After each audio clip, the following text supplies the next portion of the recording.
রাজ্জাকের সাথে আমার সবচেয়ে যেটা মনে পড়ে, ময়নামতি ছবিতে আমার সাথে খুবই বন্ধুত্ব এবং অভিনয়ে কাজ করতে গিয়ে আন্ডারস্ট্যান্ডিং এসব মানে গড়ে উঠেছে রীতিমতন।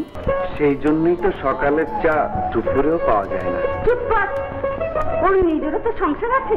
বাংলা চলচ্চিত্রের এক উজ্জ্বলতম নক্ষত্র, যিনি রূপালী পর্দায় দর্শকদের মনে চিরস্থায়ী আসন গেড়েছেন, তিনি নায়িকা কবরী, যিনি সবার প্রিয় মিষ্টি মেয়ে।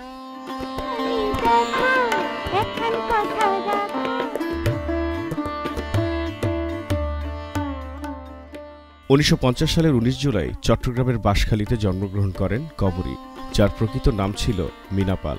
মাত্র 13 বছর বয়সে নৃত্যশিল্পী হিসেবে ক্যারিয়ার শুরু করেন। এরপর 1964 সালে সুভাষ দত্ত পরিচালিত সুতরাং সিনেমার মাধ্যমে তার রূপালী পর্দায় অভিষেক ঘটে।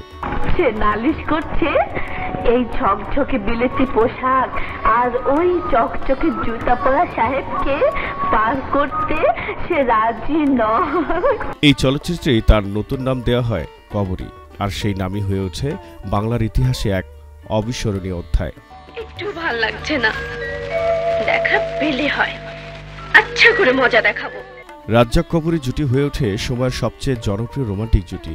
সারেং বউ, সুজন সখী, রংবাজ, একের পর এক ব্লকবাস্টার ছবিগুলো দর্শকদের মন জয় করে নেয়। এমনি থাক অসভ্য,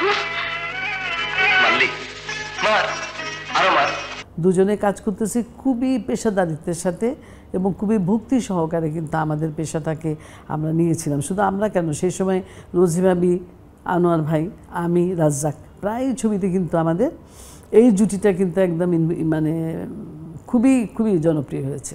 চলচ্চিত্রের বাইরেও কবরী ছিলেন একজন লেখিকা, সমাজকর্মী ও রাজনীতিবিদ। 2008 সালে আওয়ামী লীগ থেকে নির্বাচনে জয়ী হয়ে জাতীয় সংসদের সদস্য হন। 2017 সালে প্রকাশিত হয় তার আত্মজীবনী স্মৃতিটুকু থাক, যেখানে তিনি খোলামেলা ভাষায় লিখেছেন নিজের জীবন কথা।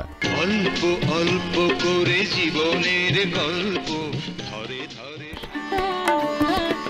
2021 সালের 17 এপ্রিল কোভিড-19 আক্রান্ত হয়ে তিনি আমাদের ছেড়ে চলে যান। চলে যাওয়ার সময় রেখে গেছেন এক বিশাল সাংস্কৃতিক ঐতিহ্য, যা আমরা গর্বের সঙ্গে স্মরণ করি, ভালোবাসি। নায়িকা কবরী শুধু একজন অভিনেত্রী নন, তিনি এক যুগ, এক আন্দোলন, এক অনুভবের নাম।